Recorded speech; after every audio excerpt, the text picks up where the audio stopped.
সন্তান অসুস্থ হলে মা যেমন পাশে বসে সারারাত সেবা করে, তেমনি সারাটা রাত জেগে পাশে বসে সেবা করে গেছেন নূর নাহার। মাথায় জলপট্টি দিয়েছেন, স্যুপ করে এনে খাইয়েছেন। সকালের মিষ্টি রোদ জানালার ফাঁক গলিয়ে তরুর চোখে পড়তেই ঘুম ভেঙে গেল তরুর। আড়ামোড়া ভেঙে উঠে বসতেই পাশে নূর নাহারকে দেখতে পেলেন। জলপট্টি দিয়ে খাটের পাশেই মাথা ঠেকিয়ে বসেছিলেন নূর নাহার। সেখানেই ঘুমিয়ে গিয়েছিলেন। অবাক হয় তরু, কত সরল দেখাচ্ছে মুখখানা। এই মুহূর্তে তরুর যেন সব অবিশ্বাস্য লাগছে। কাল মোহনার বলা নুরনাহারের সাথে এই নুরনাহারের যেন কোনো মিল নেই। ছোট থেকে ফুপুদের আসা যাওয়া একটু কম ছিল বাড়িতে, তবে যখন আসতো খুব আদর করতো তরুকে। অথচ কাল মোহনার ভাষায় তাকে অহংকারী বলা হলো। সব গোলমেলে লাগে তরুর। আবার মনে হয় হয়তো সেই অ্যাক্সিডেন্টের পরেই কিছুটা নরম হয়েছেন, কি জানি। কি ব্যাপার? এভাবে এক ধ্যানে তাকিয়ে কি দেখছো মামুনি? নুরনাহারের কণ্ঠ কানে যেতেই অন্যদিকে মুখ ঘুরিয়ে তাকায় তরু। এতক্ষণ ফ্যালফ্যাল করে তার দিকে তাকিয়ে ভাবনায় পড়ে গিয়েছিল। নুরনাহার নেমে দাঁড়ায় বেড ছেড়ে। এদিক ঘুরে এগিয়ে আসে তরুর সামনে, হাত রাখে তরুর কপালে। জ্বর আছে কিনা অনুমান করার চেষ্টা করে। জ্বর কমে গেছে অনেকটা। হাঁপ ছেড়ে বাঁচলেন নুরনাহার। জবাবদিহি বিষয়টা তার মোটেই ভালো লাগে না। তোমার জ্বর তো কমে গেছে, কিছু খাবে? নুডলস করে দিই? আরে ব্যস্ত হইও না ফুপি, আর আমার ভার্সিটির অ্যাডমিশন ডেট কিন্তু সামনেই। আচ্ছা, আমি দেখবো। এখন কিছু তো খাবে। সারা রাত জ্বর ছিল, এখন ক্লান্ত লাগছে নিশ্চয়। তুমি ফ্রেশ হও। তরু বেড থেকে নামতে না নামতেই কলিং বেল বাজার শব্দ পাওয়া যায়। এই সকালে কে আসলো ফুপি? কি জানি, তুমি ফ্রেশ হও, আমি দেখছি। তরুকে সেখানে রেখেই বেরিয়ে যান তিনি। তবে তরুর কৌতূহল হয় জানার। তাই ফ্রেশ না হয়ে উপর থেকে উকি দেয় দেখার জন্য কে এসেছে। সেই মুহূর্তে সেখান থেকে তুরাগ যাচ্ছিল নিচের দিকে। তরুকে এইভাবে উকিঝুঁকি দিতে দেখে জিজ্ঞেস করে, কি মিস তরুলতা, এভাবে উকিঝুঁকি দিয়ে কি দেখছেন? আমাদের বাসায় চুরি করার ধান্দা আছে নাকি? সকাল সকালে মেজাজটা খারাপ করে দিল। আজ তো একটা খবিশ। তবে এই মুহূর্তে তার সাথে তর্ক করার মোটেও ইচ্ছে নেই তরুর, তাই বলল, নিচে কে এসছে দেখতে এসছি। ওহ, চলুন না আমিও দেখি। তারপর দুজনেই নিচের দিকে তাকাই দেখার জন্য। নিচে একটা মেয়ে এসেছে, মুখে মাস্ক পরা। তরু চিনতে পারে না। তখনই মাথায় একটা গাঁটটা মেরে তুরাগ বলে, আপনার সাথে বাদরামি করার জন্য আরেক বাদর চলে এসেছে। কি? বাদর নাম্বার 2। তুরফা? তরু আর কিছু না ভেবে ছুট লাগায় নিচের দিকে। পেছন থেকে চুলের বিনুনি টেনে ধরে তুরাগ। চুলে অনেক ব্যথা লাগে তরুর। এবার মেজাজটা বেশি খারাপ হয়। কি সমস্যা কি আপনার? আরে এমন হনুমানের মতো নিচে যাচ্ছেন কেন? মুখ তেল তেলে হয়ে গেছে, চোখে ময়লা, ওয়াক। যান ফ্রেশ হয়ে তারপর নিচে যাবে। মুখ থমথমে হয় তরুর। ঘুম থেকে উঠে খেয়াল করেনি চোখের দিকে। আর ঘুমলে মুখটা একটু তেলতেলে হয়ে যায়। এজন্য এভাবে ওয়াক করার কি আছে? কথাই বলে না, যার জন্য করি চুরি সেই বলে চোর। এই লোকের গার্লফ্রেন্ডকে আনার প্ল্যান করতেছে ও, আর এই লোক ওকে অপমান করার কোনো উপায় যেন ছাড়তে চায় না। সামনে এগিয়ে চুলের বিনুনি টেনে ছাড়িয়ে নিল তরু। এরপর পেছন ঘুরে নিজের রুমে ঢুকে তুরাগের মুখের ওপর দরজা লাগিয়ে নিল। আহাম্মক হয়ে দাঁড়িয়ে রইল তুরাগ। ও তো এভাবে বলেছিল তরুকে খেপানোর জন্য। তবে তরুর এইভাবে চুপচাপ চলে যাওয়াটা ঠিক লাগলো না তুরাগের। তবে কি মেয়েটা কষ্ট পেল? যাই হোক, পরে দেখা যাবে না। নিচের দিকে পা বাড়ায় তুরাগ। আজ তাড়াতাড়ি বেরোবে। এদিকে নির্বাচন চলে এসেছে। পার্টি অফিসে যেতেই হবে আজকে, নয়তো কালাম ভাই ভীষণ ক্ষেপে যাবেন। আগে এখান থেকে তুরফার সাথে দেখা করেই বেরিয়ে যাবে তুরাগ। সিঁড়ি বেয়ে তুরাগকে নামতে দেখেই কথাটা জিজ্ঞেস করলো তুরফা। ও তো উপরে যাচ্ছিল তুরাগের সাথে দেখা করতে। মাঝপথে ভাইয়ের সাথে দেখা হওয়ায় আবার উল্টো ঘুরে ভাইয়ের সাথেই নিচে নেমে এলো। তুরাগ তুরফার কথার জবাব দিতে জানতে চাইলো, তাই সকাল সকাল কোত্থেকে টপকালি তুই? আমার এক্সাম শেষ, কালকেই শেষ হয়েছে। 5টা এক্সাম শেষ হয়েছে, বাসায় লাগেজ গোছানো ছিল। বাসায় গিয়ে ফাইলপত্র গুছিয়ে রেখে তখনই রওনা দিয়েছি নাইট কোচে ঢাকায়। আর এখন তোদের বাড়িতে টপকাইছি। এই বাসাটা মনে হয় তোর না? অবশ্যই না, ভার্সিটি অ্যাডমিশনের পরই তো এটা পর হয়ে গেছে। ভার্সিটি শেষ করে শ্বশুর বাড়ি যাব, তোদের বাসায় আর থাকবো না। হুঁ। বুঝেছি। দাঁড়া, বাসায় এসে আম্মুকে বলছি। তোর যে নতুন বাড়িতে যাওয়ার ইচ্ছে সেটা জানাতে হবে না? ভাইয়া, আমার পার্টি অফিসে যেতে হবে, আসছি আমি। বাসায় আরেকটা বাঁদর আছে, চুল টেনে দিয়েছি বলে চটেছে বোধ হয়। দেখ গিয়ে। এ ভাইয়া, বাদরে বাদরে মাস্তুতো ভাই, তাই না? যা তোর মাস্তুতো ভাইকে খোঁজ। তুরাগ আর কোনো কথা না বলে বেরিয়ে গেল। তুরাগ বেরিয়ে যেতেই ফিক করে হেসে দিল তুরফা। তার ভাইয়ের যত কাজের চাপ থাক, যত সমস্যা থাক, তার সামনে কখনো তা প্রকাশ করে না। তার সাথে সর্বদা খুনসুটি করেন। ভালোই লাগে ভাইয়ের এই ভালোবাসা। কে এসেছে সেটা দেখা জরুরি। সোফা থেকে উঠে দাঁড়ায় তুরফা। পা টিপে টিপে কিচেনের সামনে যাই। ভেতরে আয়। এখনো কি বাচ্চা নাকি? পা টিপে টিপে হাঁটছিস কেন? ও ফাম্মু, তোমাকে দেখতে কে বলেছে? আচ্ছা, কে এসেছে আমাদের বাসায়? তরু এসেছে? কি? তুমি আগে বলবে না? ছোট পুতুল আমাদের বাসায় আসছে? ঢং বাদ দে। তরু এখন অনেক বড়, ভার্সিটি অ্যাডমিশন নিবেও। যাই হোক, আমি দেখে আসি। তুরফা উপরে এসে খুঁজে বের করলো তরুর রুম, কিন্তু ভেতর থেকে বন্ধ দেখে অবাক লাগলো তুরফার। দরজা বন্ধ করে আছে কেন? আজব। আস্তে আস্তে দরজায় ধাক্কা দেয় তুরফা। অল্প সময়ের ব্যবধানে দরজা খুলে দেয় তরু। সামনে তরুকে দেখে হালকা করে জড়িয়ে ধরে তুরফা। এতক্ষণের মন খারাপ যেন মুহূর্তেই ভালো হয়ে গেল তরুর। অনেকদিন পর দেখলাম পিচ্ছি, কেমন আছিস বল? আলহামদুলিল্লাহ ভালো, তুমি? আলহামদুলিল্লাহ। এতদিন পর দেখবা না, যাও আমাদের বাসায়। হুম, তা ঠিক। অনেকদিন যাওয়া হয় না, বুঝিসই তো, স্টাডি নিয়ে ব্যস্ত। বুঝি বুঝি। তোমরা বড়লোক মানুষ, গরিবের বাড়ি কেন যাবা? এই পাগলি, কি বলছিস তুই এসব? ঠিকই তো বলছি। আমাদের এই টাকা পয়সা তো আজ একটা মেয়ের জীবন শেষ করে দিয়েছে দুর্ভাব। তরুর মুখে এসব শুনে চোখ বড় বড় হয়ে যায় তুরফার।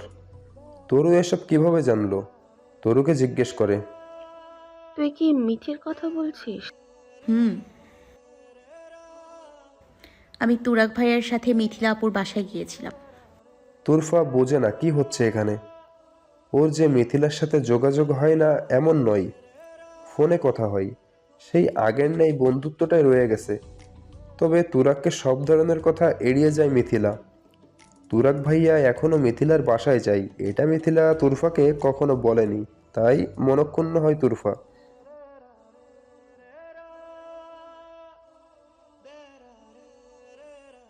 বেরিয়ে যায় তুরফা। সেখানেই দাঁড়িয়ে থাকে তরু। সবাই এভাবে এড়িয়ে যায় কেন? কাল রাতে জ্বর ছিল ঠিকই, তবে হুঁশে ছিল তরু। আর জ্বরের ঘরে কথা বলার অভ্যাস নেই তরুর। ইচ্ছে করেই ফুপিকে বলেছিল মিথিলা আপুকে এ বাসায় আনার জন্য, তবে তিনি এড়িয়ে গেছেন। এখন আবার তুরফাও ঘুমের কথা বলে চলে গেল। তাহলে কেউ কি চায় না মিথিলা ফিরে আসুক? এটার কারণ কি? আপু হাঁটতে পারে না এটা? তারা কি বোঝা এড়িয়ে যাওয়ার প্রচেষ্টা করতেছে? তারা যদি এমনটা ভেবেও থাকে তবে তা হতে দিবে না তরু। ভাইয়া, তুই কোথায় আছিস? তাড়াতাড়ি বাসায় আয়, আমরা এখনই বের হব। মিঠিদের বাসায় যাব, জলদি আয়। কোনো ব্যস্ততা দেখাতে হবে না, তাড়াতাড়ি চলে আসবে। এই, তোরা কেন যাবি ও বাসায়? আমি গতকালই গিয়েছিলাম, আজ আবার কেন যাব? তোমাকে আসতে বলছি, আসো। আম্মুও যাবে। আর কোনো কথা না বলে লাইন কেটে দেয় তুরফা। ফোন হাতে নিয়ে সেদিকে একধ্যানে তাকিয়ে আছে তুরাগ। হচ্ছেটা কি এসব? কিছুই তো বুঝতেছে না। তুরাগকে এভাবে একধ্যানে ফোনের দিকে তাকিয়ে থাকতে দেখে এগিয়ে আসলো প্রান্ত। পেছন থেকে কাঁধে হাত রাখতেই সেদিকে ঘুরে তাকালো তুরাগ। প্রান্ত জানতে চাইলো। কি হয়েছে এভাবে অন্যমনস্ক হয়ে বসে আছিস যে? কি করব ভাবছি। কি ভাবছিস সেটা তো জানতে চাচ্ছি। আম্মু নাকি মিথিলাদের বাসায় যেতে চাচ্ছে আবার। কি? এভাবে চেঁচাস কেন? আশেপাশে দলের ছেলেপুলেরা আছে। আচ্ছা আচ্ছা, কিন্তু কেমনে সম্ভব ভাই? তুইও যেখানে আমিও সেখানে, এখন কিভাবে বলবো বল? আমাকে বাসায় যেতে বলেছে, আমাকেও নাকি নিয়ে যাবে। তুই রাজি হয়েছিস? তার কি সময় দিয়েছে? বাসায় যেতে হবে বলে ফোন কেটে দিয়েছে। তাহলে তো তোর একবার বাসায় গিয়ে দেখা উচিত। এদিকে সামলাতে পারবি তো?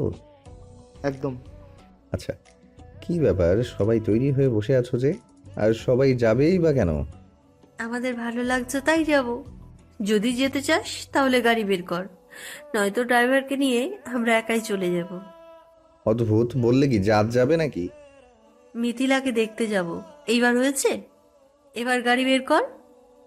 নূর নাহার যেতে চেয়েছে, এখন তাকে বললেও সে কোনোভাবেই শুনবে না, তাই বাধ্য হয়ে তুরাগ চলে যায় গাড়ি বের করতে। ড্রাইভারকে নেয় না তুরাগ। তুরাগ নিজেই ড্রাইভিং সিটে বসে পড়ে। ফ্রন্ট সিটে বসে নূর নাহার, আর তরু আর তুরফা দুজন পেছনে। সবাই মিলে রওনা দিয়েছে মিথিলার বাড়ির উদ্দেশ্যে। আজ যে করেই হোক মিথিলাকে ঢাকা নিয়ে আসবে, সেটা নিয়ে আলোচনা করে তুরফা আর তরু। এ নিয়ে বেশ অনেক প্ল্যান করা হয়ে গেছে সকাল থেকে। সেখানে গিয়ে কি বলবে না বলবে সব ভাবা হয়ে গেছে। মিথিলার বাড়ি পৌঁছে দরজায় কড়া নাড়তেই দরজা খুলে দেয় মোহনা। তরু আর তুরফাকে দেখে মোহনার মুখে হাসি ফুটে ওঠে, ঠোঁটে মিষ্টি হাসি ফুটিয়ে বলে, তুরফা আপু, কেমন আছো তুমি? কতদিন পর এলে আমাদেরকে দেখতে। তুরফা মোহনার হাসি মাখা মুখের দিকে তাকিয়ে নিজে একটা হাসি দিয়েই মোহনার গাল টেনে বলে, আলহামদুলিল্লাহ, আমি ভালো আছি। তুই বল, তোরা কেমন আছিস? মোহনা হাসি মুখে জানায় তারাও ভালো আছে। তুরফার পাশে তরুকে দেখে বলে, আমিও কি পাগল, তোমাদেরকে দরজার সামনে দাঁড় করে কথা বলছি। এসো ভিতরে এসো। তরু আর তুরফা ভেতরে প্রবেশ করে। তাদের পেছনেই দাঁড়িয়েছিল নূরনাহার আর তুরাগ। নূরনাহারের মুখে নেমে এসেছিল অন্ধকার। এটা কিসের তা বুঝতে পারল না মোহনা, তবে মিষ্টি হেসে সালাম দিল মোহনা। তিনিও একটু মুচকে হাসি দিয়ে সালামের জবাব দিলেন। পুরো বিষয়টা তুরাগ ছিল নিশ্চুপ। মোহনাও আর তাকে ঘাটায়নি। তরু মোহনাকে জিজ্ঞেস করে, মিঠিপুর রুমে যাব আমরা। হ্যাঁ তোমরা যাও, আমি আসছি। মোহনার কথায় সম্মতি জানিয়ে তরু আর তুরফা মিথিলার ঘরের দিকে যায়, আর মোহনা চলে যায় ওদের জন্য নাস্তা রেডি করতে। মিথিলার ঘরের দরজা খুলে ভেতরে প্রবেশ করলো তরু আর তুরফা। দরজা খোলার শব্দ পেয়ে মিথিলা দরজার দিকে তাকাই। তরু আর তুরফাকে দেখে মৃদু হাসে। তুরফা মিথিলার মাথার পাশে গিয়ে বসে, আর তরু আগের দিন যেখানে বসেছিল ঠিক সেখানেই বসে। মিথিলা বালিশে হেলান দিয়ে বসা ছিল। তুরফা এগিয়ে গিয়ে বুকে জড়িয়ে নেয় মিথিলাকে। মিথিলার চোখ ছলছল হয়। এই তুরফা মেয়েটা বড্ড ভালোবাসে ওকে।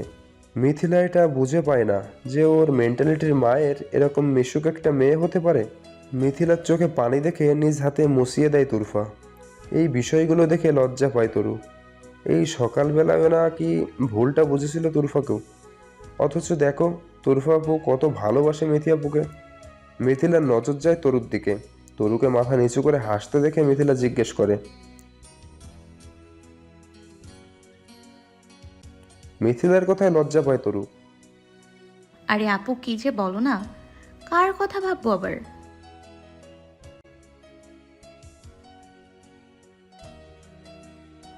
খুব। তোমার মতো একটা মিষ্টি মেয়েকে মিস না করে পারা যায়? তবে আরও একটা আবদার নিয়ে আমরা এসেছি। আমি তো তোমার ছোট বোনের মতোই, তাই না? ছোট বোন হলে আবদার তুমি রাখতে না আপু? না, ইয়ে মানে, এই তুরফা আপু, তুমি বলো না। আমি? ওদের দুজনকে এভাবে করতে দেখে ধমক দেয় মিথিলা।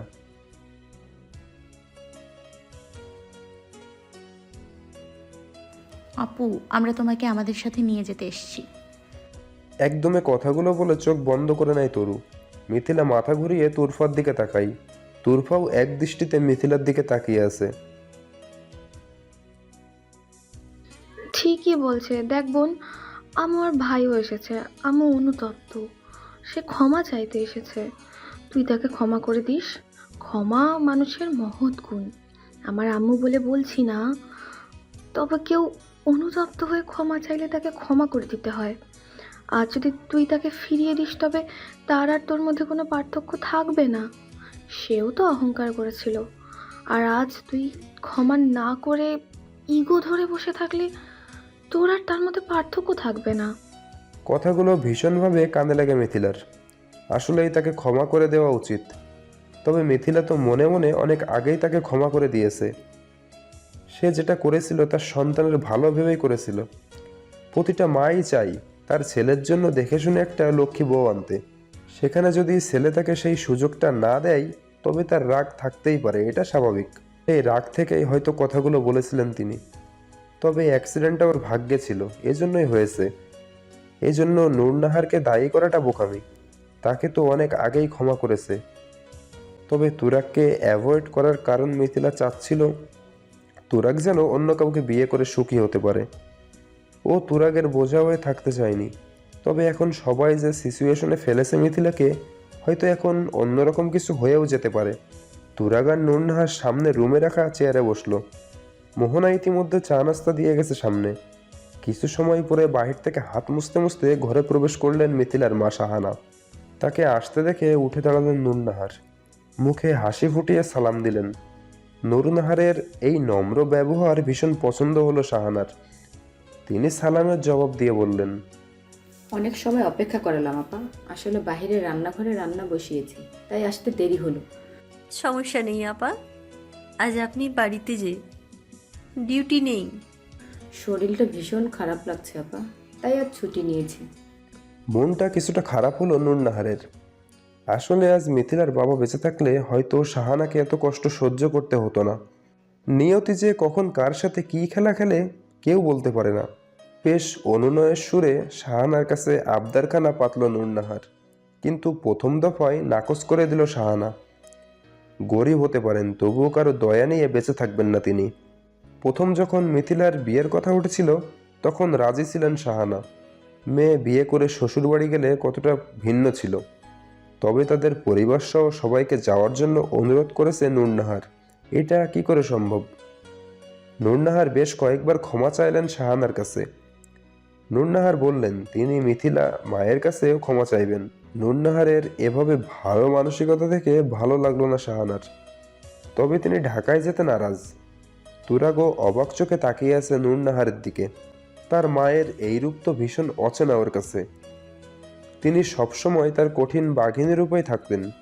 তবে আজ ভালো লাগছে তুরাগের। ডক্টর আবির, এভাবে আর কতদিন চলবে? আপনি এভাবে গা ঢাকা দিয়ে কেন রয়েছেন? এভাবে থাকলে তো সমস্ত কাজ বন্ধ হয়ে পড়ে থাকবে। স্যার, বোঝার চেষ্টা করুন। আমি চাইলেই আসতে পারছি না। আমাকে 24 ঘন্টা অবজারভেশনে রাখা হচ্ছে। বাড়ির চারপাশে পুলিশের টহল, চেম্বারের চারপাশে পুলিশের টহল। কি করব আমি? তাহলে তোমার বাবা বড়টা খাপটি মেরে আছে কেন? দেখো আবির, কোনো ভুলচুক করার চিন্তা ভুলেও করো না। বেঁচে ফিরতে পারবে না বলে দিলাম। এই রাস্তায় আসা যত কঠিন, এই পথ থেকে ফিরে আসা তার থেকেও বেশি কঠিন। যেহেতু একবার এসেই পড়েছো, তাহলে আর কোনো চালাকি করার চেষ্টা করো না। স্যার, আপনি কি বলছেন এসব? আমি কোনোদিনও আপনার সাথে বেইমানি করব না, আই প্রমিস। ও গ্রেট, তবে সাবধান, ভুলেও পুলিশের জেরার মুখে পড়ো না। পুলিশ তোমাকে সন্দেহ করতেছে, তার মানে নিশ্চয়ই তোমার বিরুদ্ধে কোনো ক্লু পেয়েছে। একটা পদক্ষেপেও যেন ভুল না হয়। স্যার, এই নুরুল ইসলাম কিন্তু অতিরিক্ত বাড়াবাড়ি করছে। কেন আর কোন পুলিশ অফিসার নেই? তারা তো এত বাড়াবাড়ি করে না। শুনেছি এখন আবার ঢাকায় আসছে। তাহলে ওর পোস্টিংটা পাহাড়ি এলাকায় করার ব্যবস্থা করে। কি বলো আবির?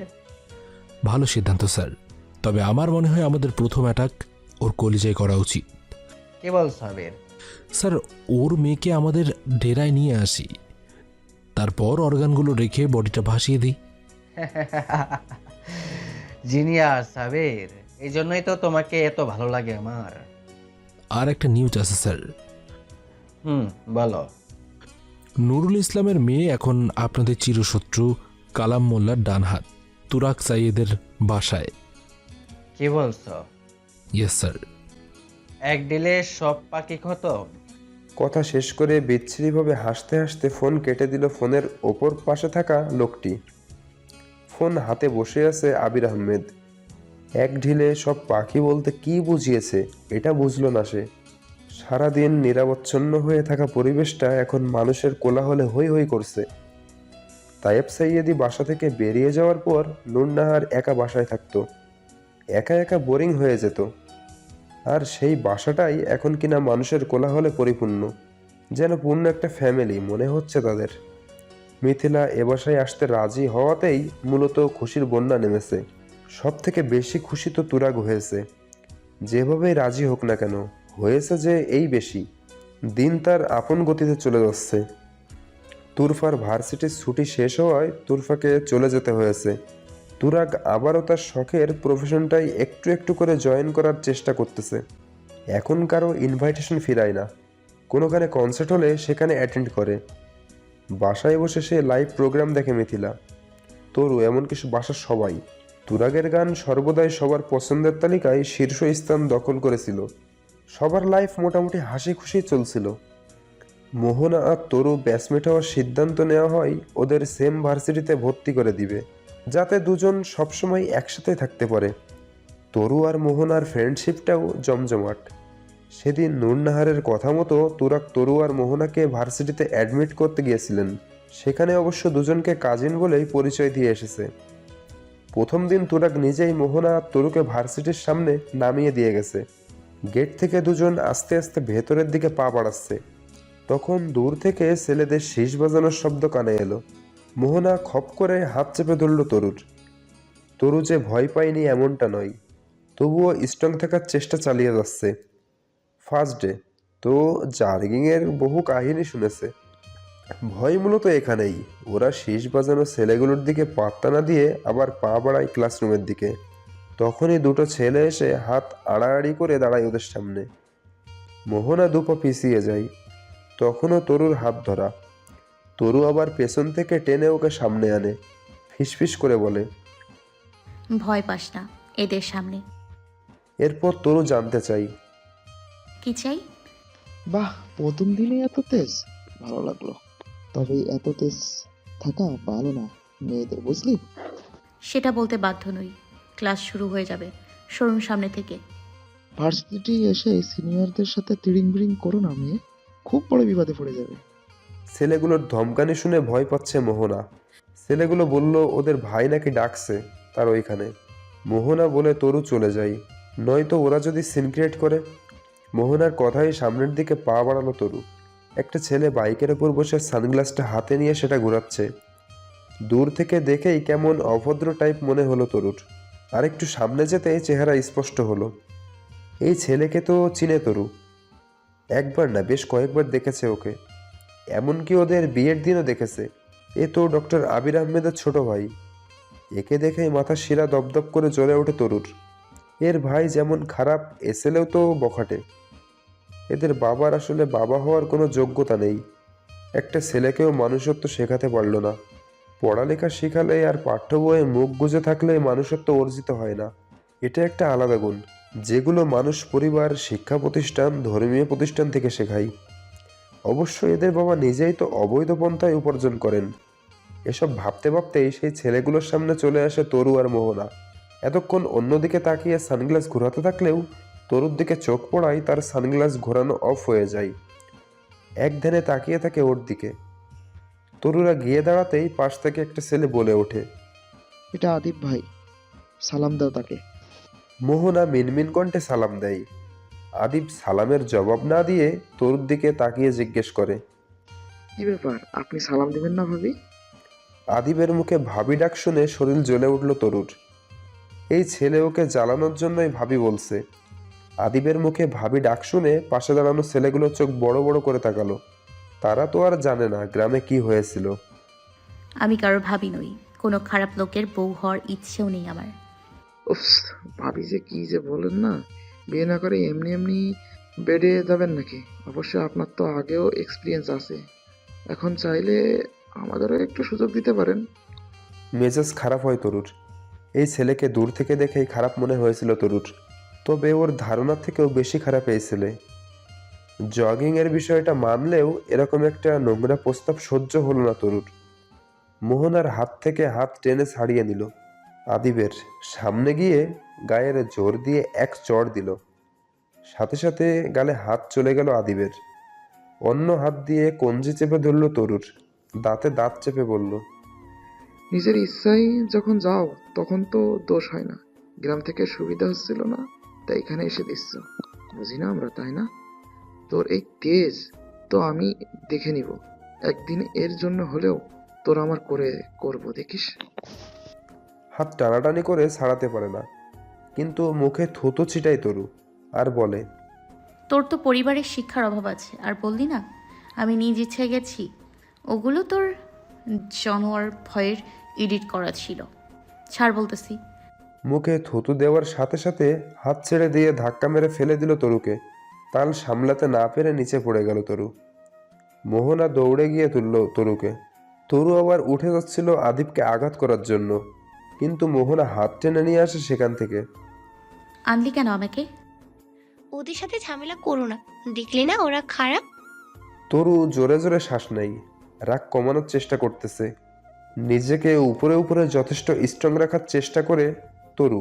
তবুও একটা চাপা ক্ষোভ তাদের ওপর রয়ে গেছে, যাদের জন্য আজ আম্মুকে ছেড়ে এত দূরের একটা শহরে এসে থাকতে হচ্ছে। মোহনা তরুকে টেনে নিয়ে ফার্স্ট ইয়ারের ক্লাসের দিকে যায় এগোই। তরুকে আর মোহনাকে ঢুকতে দেখে কয়েকটা মেয়ে এগিয়ে আসে। কেউ নাম জিজ্ঞেস করতেছে, আবার কেউ বলতেছে, তোমার তো অনেক সাহস, তুমি ওই আদিবকে চর মেরেছ। জানো ও অনেক বাজে, বড়লোক বাপের বকে যাওয়া ছেলে, প্রচণ্ড উগ্র টাইপের, যাচ্ছে তাই করে, মারধর ওর নিত্যদিনের স্বভাব। ওর বিরুদ্ধে কেউ মুখ খুললেও তাকেও ও ছাড়ে না। এসব কথা এখন ভালো লাগছে না তরুর, তাই কথা ঘোরাতে ও সবার কাছে পরিচয় জানতে চাই।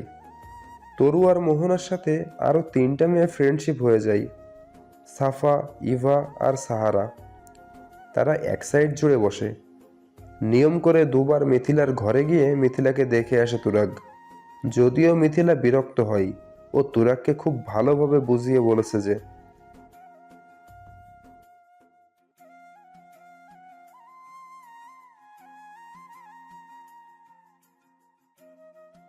কিন্তু তুরাগ বেচারা, সে তো নাছোড়বান্দা, সে বিয়ে করলে মিথিলাকেই করবে।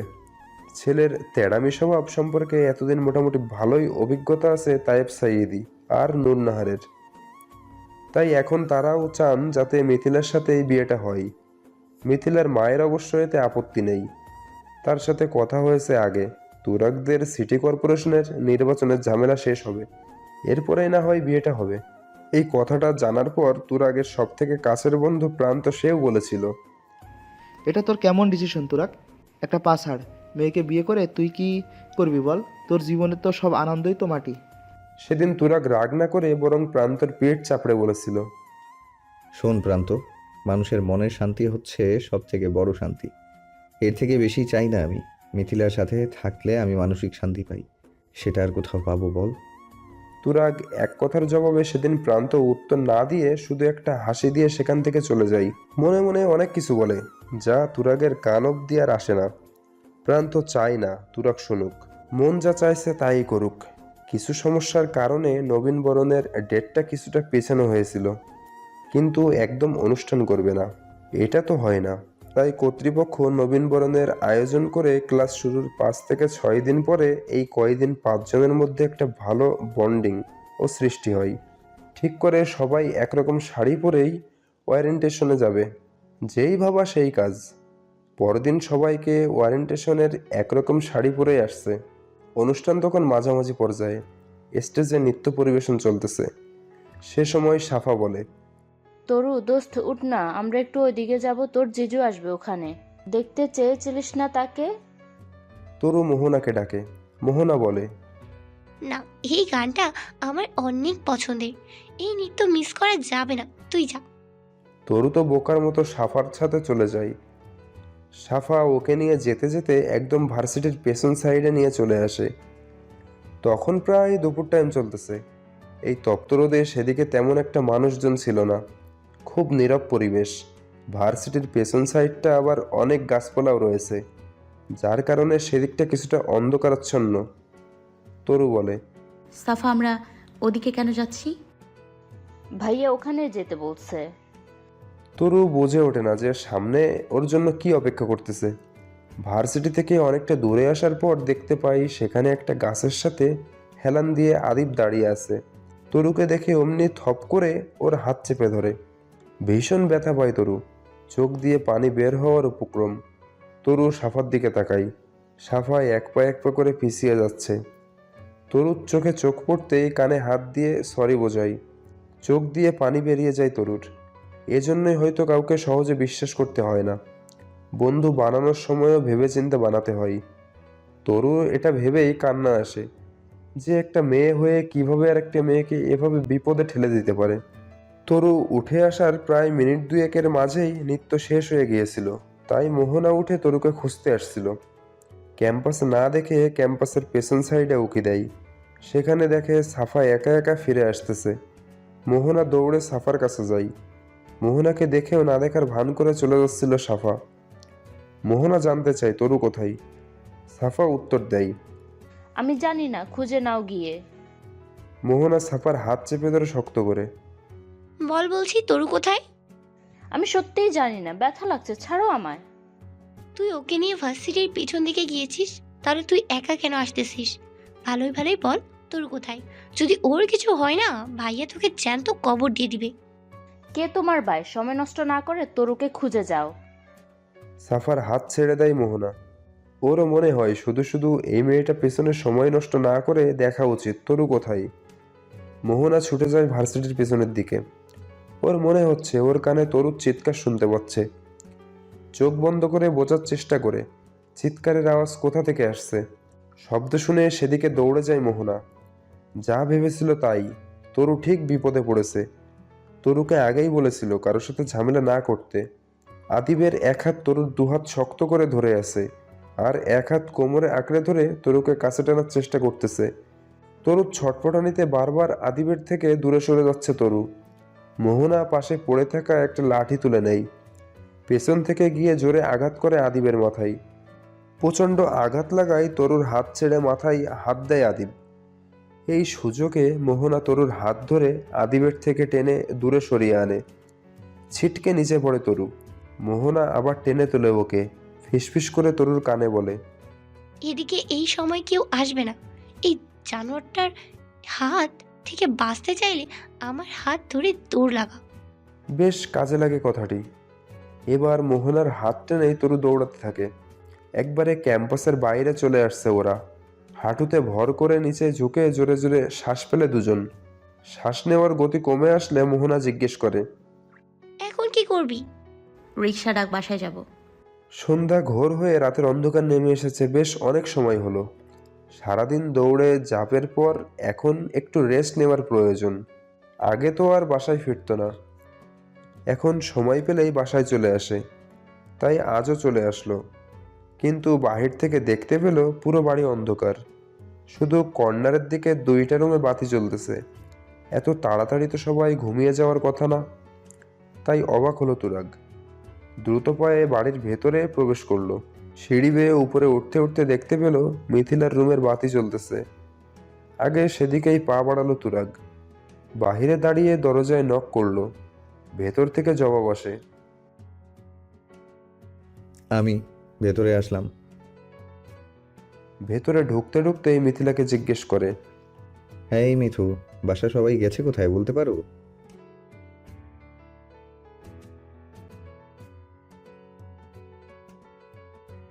হঠাৎ তরুর রুমে কেন? তরুর সাথে কথা থাকলে বলো, আমি ওকেই ডেকে দেই।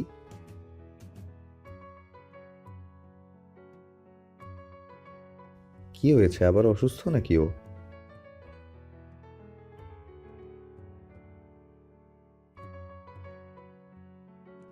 কি হয়েছে খুলে বলো তো আমাকে। মিথিলার মুখ থেকে সবটা শুনে রাগে শরীর রি করে ওঠে। মন চাই এখনই ওই ছেলের হাত ভেঙে গুঁড়া করে দিতে। কত বড় অসভ্য ছেলে। ভার্সিটিতে পড়ালেখা করতে আসে, আবার নিজের ভার্সিটির মেয়েদের সম্মানে হাত দেয়। কিছু একটা ভাবে তুরাগ। রাগে সামনে থাকা টি টেবিলে জোরে আঘাত করে। উঠে যায় মিথিলার পাশ থেকে। পাশের রুমের দরজা খোলাই ছিল। একবার উকি দেয় সেই রুমে। নূরনাহারের কোলের মধ্যে মাথা রেখে গুটিসুটি মেরে শুয়ে আছে তরু। চোখ ফুলে গেছে কান্না করতে করতে। রুমের ভেতর আর ঢোকে না তুরাগ। বাসায় এসেছিল রেস্ট নিতে, তার হলো কই। মাথা গরম করে বেরিয়ে গেল বাসা থেকে। বাসা থেকে বের হতে হতে ফোন দিল প্রান্তকে। বলল দলের কিছু ছেলেপুলেদের একসাথে করতে, আর আদিবের ঠিকানা খুঁজে বের করতে।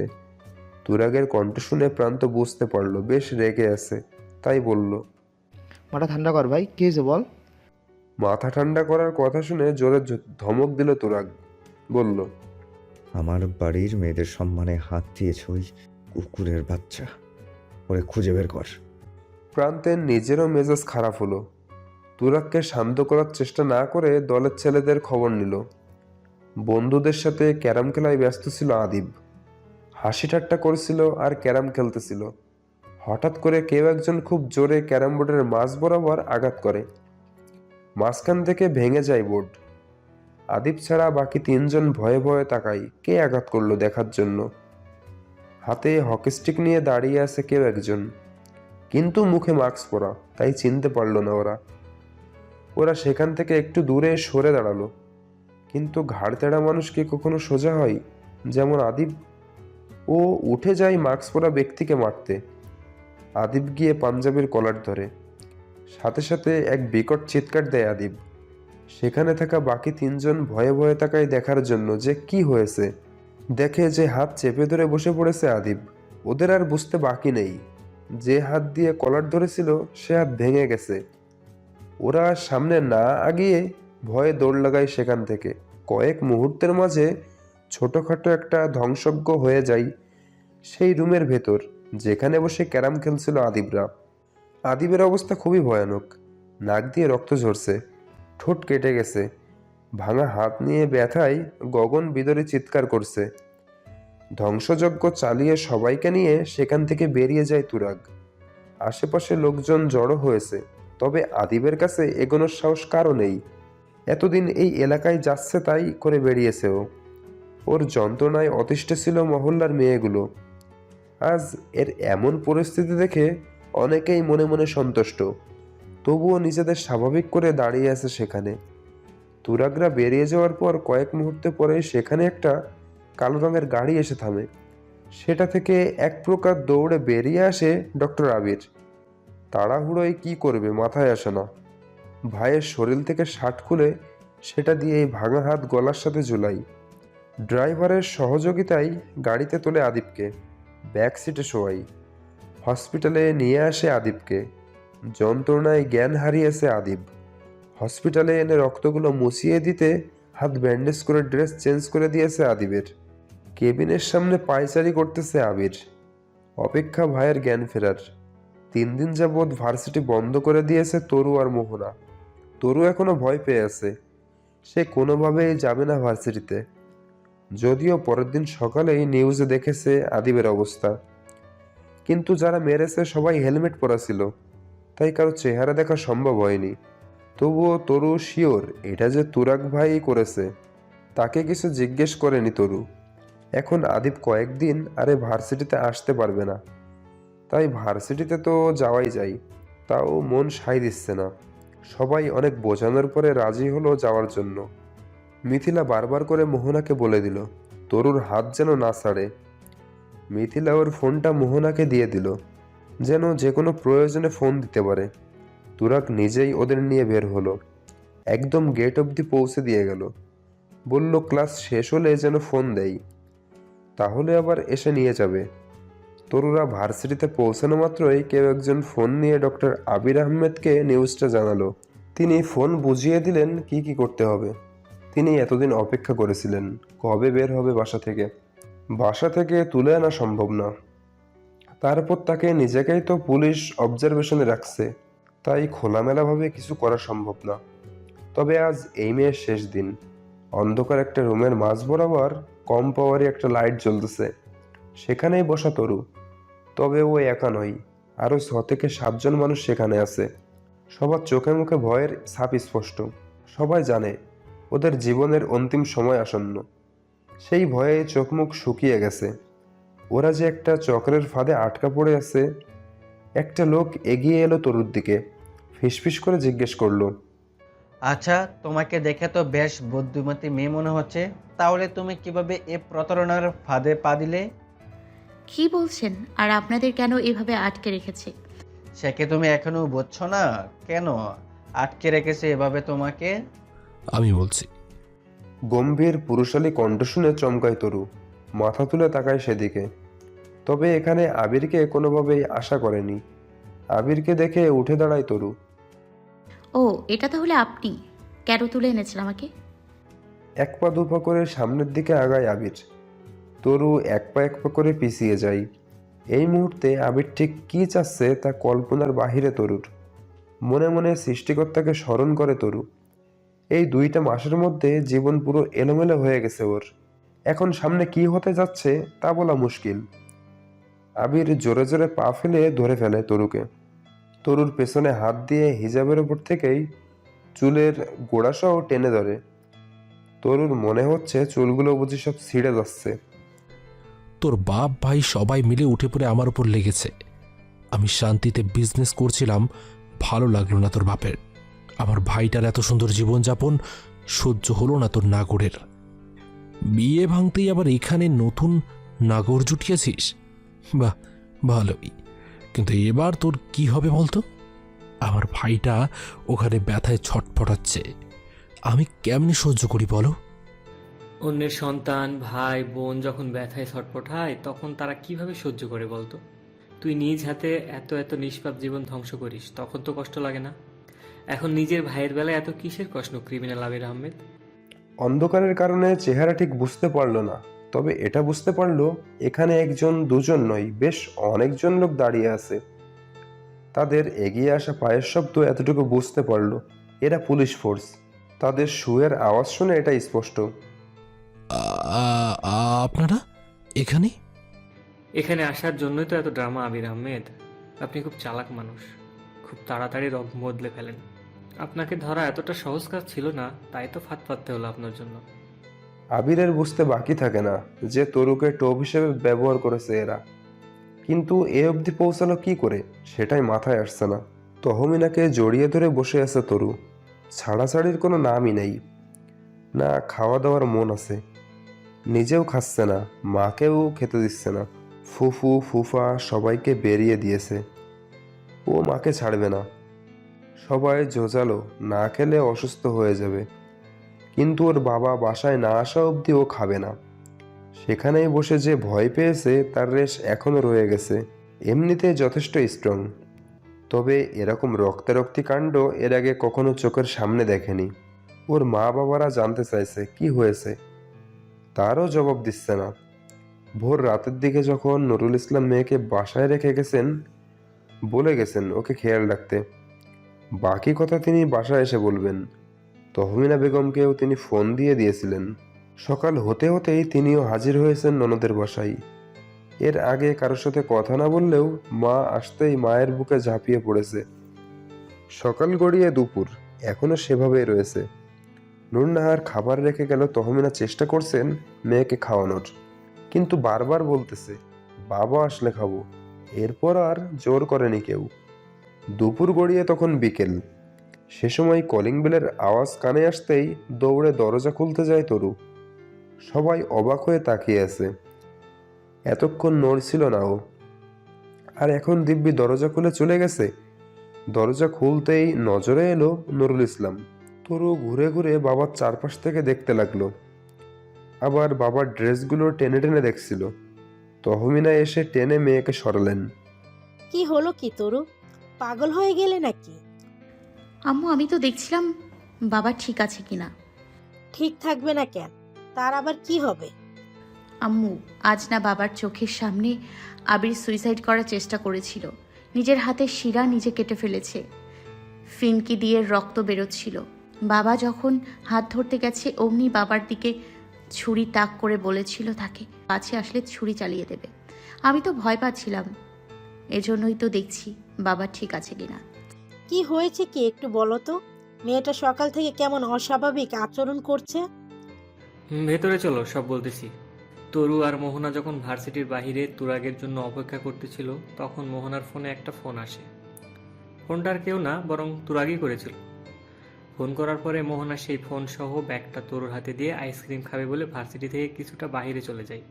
রাস্তার পাশে তরুকে দাঁড় করিয়ে রেখে অপোজিট সাইডে যায় আইসক্রিম আনার জন্য। তখন গাড়িতে বসে কেউ তরুর মুখে ক্লোরোফর্ম স্প্রে করে, যার প্রভাবে ক্ষণিক সময়ের জন্য হুঁশ হারা হয় ও। প্ল্যান মাফিক আবিরের লোকেরা ওকে তুলে নিয়ে যায়, পেছনে তুরাগ ফলো করে তাদেরকে। যখন জ্ঞান ফেরে তখন এক প্রকার ধস্তাধস্তিতে ফোন সহ ব্যাগটা গাড়ির ভেতরেই পড়ে। যে ফোনটা তুরাগের সাথে কলে কানেক্টেড ছিল, সেই ফোন ট্রেস করে আমরাও ফোর্স নিয়ে চলে যাই সেখানে। আমরা চারিদিক ঘেরাও করার পরেই আবির এর সামনে যাই। আবিরকে ধরার আগে ওর অন্যান্য গার্ডদের অ্যারেস্ট করি। যখন আবির এসব জানতে পারে, ও চাচ্ছিল না পুলিশের হাতে ধরা দিতে। এসব ক্রিমিনালরা মূলত এরকমই হয়, নিজে মরে যাবে তবু গ্যাং লিডারের নাম প্রকাশ করবে না। আবিরও সেই প্রচেষ্টা চালিয়েছিল। ওর পকেটে ছিল নাইফ, যা দিয়ে নিজের হাতের শিরা নিজে কেটে ফেলার সুইসাইডের প্রচেষ্টা চালায়। তখন হাত থেকে ফিনকি দিয়ে রক্ত বেরোচ্ছিল। তোমার আলগোসে মেয়ের সামনে এসব হয়েছিল। তুমি তো জানোই ও এসব রক্ত সহ্য করতে পারে না। এজন্যই ভয়ে এমন গুটিয়ে গেছে, মাথা ঘুরে পড়ে গিয়েছিল। তুরাগ ছিল সেখানে, ও কোলে তুলে তরুকে বের করেছিল সেখান থেকে। তুরাগের গাড়িতেই নিয়ে এসেছে ওকে। আমাকে আর দেখতে পাইনি বলে ও ভেবেছিল হয়তো আবির আমার ক্ষতি করেছে, এজন্যই ভয়ে ছিল। আসার পর এরকম চেক করছিল, তাও এই ভয়েই। তহমিনা বেগম আগলে নেন মেয়েকে, তারপর জানতে চাই, আবির এখন কোথায়? জেলে নিশ্চয়। চিকিৎসাধীন আছে, প্রচুর রক্তক্ষরণ হয়েছে। আর বাকিরা জেলে, তবে ওদের গ্যাং লিডারকে এখনো ধরা যায়নি। কথার মাঝখানে নূর নাহার বললেন, হাত মুখ ধুয়ে ফ্রেশ হয়ে নে নূর, তোর বউ মেয়ে এখনো না খেয়ে আছে, তোর সাথে খাবে বলে। তরুর কথায় সবাই মুখ ঘুরিয়ে ওর দিকে তাকাই। নুরুল ইসলাম উঠে আসে নিজের জায়গা থেকে, তরুর মাথায় হাত বুলিয়ে বলে, কেন খাবে না মামুনি? বাবা চলে এসেছি তো। ছি বাবা, তুমি নিজের মেয়ের জীবন নিয়ে এভাবে বাজি ধরতে পারলে যদি আজ আমার কিছু হয়ে যেত? তুরাগ তো তোমাদের পেছনে পেছনেই ছিল, ওর দলের লোকেরা ছিল ওর সাথে। ওই আবিরের বাচ্চা তোমার কিছুই করতে পারতো না। বলো বাবা, তুমি কি আমারে বাচ্চা ভাবো? যা বলার তাই বিশ্বাস করব। রাগ করে না শোনা। আবিরকে আমরা বেশ অনেক দিন যাবৎ অবজারভেশনে রেখেছিলাম, কিন্তু ও ভীষণ ধূর্ত, নিজেকে সামলে চলেছে এতদিন। ওর ফোন কল ট্রেস করে তোমার বিষয়টা জানা গেছে, এই জন্যই তোমার মাধ্যমে ওকে ধরার চেষ্টা করেছি।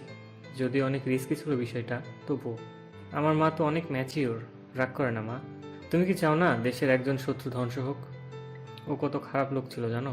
জীবন্ত মানুষকে অজ্ঞান করে তাদের শরীরের বিভিন্ন অর্গান কেটে নিত, সেগুলো বিদেশে বহুমূল্যে বিক্রি করত। একজন জীবন্ত মানুষ কীভাবে কষ্ট দিত, কত মানুষকে মেরেছে। ওকে না ধরলে তো এরকম আরও বহু মানুষ মারা যেত। তুমি কি সেটা চাও বলো? বাবা থামো, বুঝেছি আমি। তবে আমার কথা আছে এখানে। এবার সবার নজর পড়ে তহমিনার উপরে। নুরুল ইসলাম জিজ্ঞেস করে, তুমি আবার কি বলতে চাও? আমি আমার মেয়েকে এখানে আর এক মুহূর্তের জন্য রেখে যাব না। এখানে যেসব হচ্ছে, কোন দিন না জানি আমার মেয়েটাকে হারিয়ে ফেলি। আমি আর রিস্ক নিতে চাই না। নূর নাহার বলল, কিন্তু ভাবিমা যদি কিছু বলে? দেখেন আপা, এরকম অনেক সহ্য করেছি। এখন আপনাদের মায়ের জন্য আমি আমার মেয়েটাকে তো রিস্ক লাইফ দিতে পারি না। আপনার মা যদি রাজি না থাকে, প্রয়োজনে আমি আমার বাপের বাড়িতে গিয়ে থাকবো আমার মেয়েকে নিয়ে। কিন্তু ওর ভার্সিটি? এই পড়ালেখা করে এত কিছু, ওর পড়ার দরকার নেই। ভালো ভার্সিটিতে প্রয়োজনে ওকে ট্রান্সফার করে নিয়ে যাব। নুরুল ইসলাম স্ত্রীর পাশে বসলেন, শান্ত করার চেষ্টা করলেন স্ত্রীকে। এখন ক্ষেপে আছে। এই মুহূর্তে কিছু বলা মানে শুধু শুধু সংসারে ঝামেলা টেনে আনা। নারী জাতির রাগ ঘৃণা ভয়ঙ্কর জিনিস। তারা যখন ভালোবাসে মন প্রাণ উজাড় করে ভালোবাসে, আবার যদি ঘৃণা করে তখন একদম মন থেকে ঘৃণা করে। আর রেগে গেলে তো ভয়ঙ্কর কিছু করে ফেলার সামর্থ্য রাখে। নুরুল ইসলাম স্ত্রীকে বললেন, আচ্ছা, তুমি তোমার মেয়েকে নিয়ে যেও, সমস্যা নেই। এখন খেতে চলো। আমি কাল সকালে বাসে চলে যাব। আচ্ছা বাবা, যেও। আমি নিজে গিয়ে তুলে দিয়ে আসবো। এখন চলো। টাকার লোভ মানুষকে তিলে তিলে ধ্বংস করে দেয়। আমাদের জীবনে চলার পথে টাকার দরকার আছে অবশ্যই, তবে সেটা অবৈধ পন্থায় নয়। লোভ মানুষকে ধ্বংস ছাড়া কিছুই দেয় না। যেমনটা হয়েছে আবিরের, তার বাবা আর তাদের সাথে থাকা লোকগুলোর। এখন তারা পুলিশের আঘাতগুলো মুখ বুজে সহ্য করতে রাজি, তবুও গ্যাং লিডারের নাম বলতে নারাজ। কারণ তার নাম প্রকাশ করলে হয়তো যে নাম প্রকাশ করবে তার জীবন পাখি খাসা ছাড়া হবে। এসব পথে আসলে যেমন অবৈধ পন্থায় বেশি টাকা উপার্জন করা যায়, তেমন জীবন থেকে সর্বদা ঝুঁকির মধ্যে। পুলিশ কনস্টেবলগুলো মেরে মেরে ক্লান্ত, তবুও এদের মুখ খোলার নাম নেই। সমস্যা নেই, রিমান্ডে নিলে ঠিকই মুখ খুলবে। কতদিন আর সহ্য করা যাবে এসব? অপরাধীদের অবস্থা জলে কুমির ডাঙায় বাঘ এর নেই। মুখ খুললেও জীবন বিপন্ন হবে, আর না খুললেও রিমান্ডে নেওয়া হবে। যেসব মানুষগুলোকে উদ্ধার করা হয়েছে তাদেরকে নিজ নিজ গৃহে পৌঁছে দেওয়ার ব্যবস্থা করা হয়েছে। পরিবারের মানুষের সে কি খুশি, খুশি যেন উপচে পড়ছে। তরুর মায়ের সাথে বাড়িতে চলে এসেছে বেশ কয়েকদিন হতে চলল, তবুও মনটা যেন ঢাকাতেই পড়ে আছে। বারবার সবার কথা মনে পড়ছে। মোহনার সাথে কথা হয় ফোনে, প্রতিদিন ক্লাসে কী পড়ায় সেসব বিষয়ও জেনে নেয়। নোটগুলোর পিক পাঠায় মোহনা, সেগুলো রেগুলার খাতায় তোলে। তরু জানে তুরাগ মিথিলাকে অনেক ভালোবাসে, তবুও অষ্টাদশী কন্যার প্রথমবারের মতো কারো জন্য মনে অনুভূতি সৃষ্টি হয়েছিল। তাকে এত সহজে ভোলা যায়? প্রথমবার মায়ের ইচ্ছেতে বিয়েতে রাজি হলেও তখন নিজেকে কেমন অনুভূতি শূন্য লাগছিল। এবার কারো জন্য অনুভূতি জাগ্রত হলো, তা প্রকাশ পাবার আগেই মাটি চাপা দিতে হয়েছে। অনেক চিন্তা ভাবনার পর মনে মনে ঠিক করলো মোহনার থেকে জিজ্ঞেস করবে মিথিলা তুরাগ কেমন আছে। যেই ভাবা সেই কাজ। একদিন নোট নেওয়ার জন্য ফোন দিল, তখন জানতে চাই তুরাগের ব্যাপারে। আচ্ছা মোহনা, মিথিপু কেমন আছে? তুরাগ ভাইয়ের সাথে সব ঠিকঠাক হয়েছে? মোটামুটি, তবে ভাইয়া তো এখন ভীষণ ব্যস্ত, সময় দিতেই পারে না কাউকে। কেন, কিসের ব্যস্ত এত? আরে তুমি জানো না, ভাইয়াদের নির্বাচন এর আর মাত্র 12 দিন বাকি আছে। যদিও তারা নমিনেশন পায়নি, তবুও আমার মনে হচ্ছে তারাই জয়ী হবে। তরু এসব ব্যাপারে আর কথা বাড়ায় না, ও এসব বিষয়ে এত কিছু বোঝে না, তাই বলে জয়ী হলেই ভালো, এরপর তো বিয়ে খেতে চলে আসবো, কি বলো? ফোন রেখে দেয় তরু, তবে মন কেন যেন মানতে চাচ্ছে না। আর মাত্র 12 দিন বাকি, এরপর সে অন্য কারো হলেও কিছু করার নেই। কি বা করতে পারবে ও, যেখানে তুরাগের সবটা জুড়ে মিথিলার বাস। 12টা দিন যেন চোখের পলকেই শেষ হয়ে গেল। মনে হচ্ছে যেন খুব তাড়াতাড়ি দিনগুলো চলে গেল। আর মাত্র একটা রাত বাকি আছে নির্বাচনের। কালাম মোল্লা তার নিজ বাড়িতেই সবার খাওয়া দাওয়ার ব্যবস্থা করতে চেয়েছিলেন, কিন্তু তুরাগ, প্রান্ত এরা দুজন মিলে তাকে নিষেধ করলেন ঝামেলা করতে। তিনি একা মানুষ, বিয়ে করেননি এখনো, মাও বেঁচে নেই, তাই সব ঝামেলা কে করবে? তুরাগের বাসায় কাজ করার জন্য অনেকজনই আছে। তুরাগ ওর মাকে 3 বেলা খাবার রান্না করতে বলল। 40-45 জনের খাবার তৈরি করা মুখের কথা নয়। সবাই সকাল থেকে খেটে খেটে ক্লান্ত প্রায়। এখানে দলের ছেলেপুলেরা আসছে, তাদের খাবার বেড়ে দিচ্ছে নূরনাহার আর মিথিলার মা। মোহনাও কিচেনে কিছু একটা করছে, সুফিয়া আবার রান্না বসিয়েছে। মিথিলা একা একা রুমে আছে, ওয়াশরুমে যাওয়ার প্রয়োজন বোধ করলো, কিন্তু একা একা তো যেতে পারবে না। তাই কয়েকবার মা মা বলে ডাক দিল, কিন্তু ওপাশ থেকে কোনো সাড়া পাওয়া গেল না। মোহনাকে ডাকলো, সেও শুনল না। সাহস করলো একা একাই যাবে। খাটের পাশ থেকে হাত বাড়িয়ে হুইল চেয়ার টেনে আনলো। মোহনা বলতে গেলে সবসময় মিথিলার পাশে পাশে থাকে। মিথিলা তো একা একা হুইল চেয়ারে বসতে পারে না, কমোডেও তুলে বসিয়ে দিতে হয়। কিন্তু কতকাল আর অন্যের বোঝা হয়ে থাকতে মন চাই? একজন প্রতিবন্ধী মানুষের জীবন এতটাও সহজ নয়। একটা সময় পরিবার আর মানুষও বিরক্ত মনে করে, যদিও মুখে প্রকাশ করে না, কিন্তু মনে মনে বিরক্ত হয়। মিথিলার যে এমনটা হয়নি তা না।